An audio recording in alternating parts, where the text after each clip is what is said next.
guys, ito na yung part 2 ng aking tanghulo. So, tignan nyo naman si mama, oh.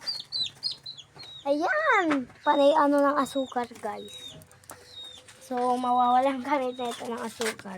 Guys, malapit na siya. Tutunawin na lang ni mama, guys. Ang bait ni mama, guys. Hindi na siya magagalitin. Kasi may pang-post na ulit siya, guys. Diyan, oh.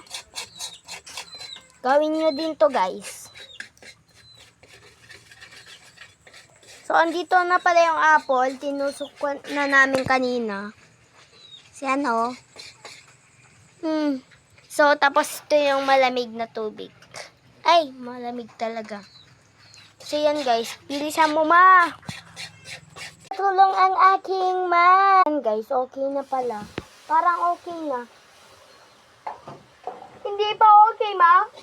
Hindi pa daw okay, guys. Guys, mabait ngayon si mama kasi ano siya, guys? Okay na. Okay na daw, guys. Ah, excited na ako, guys. Mag-vlog. Yan, guys. Ilalagay na ni mama. Siyan.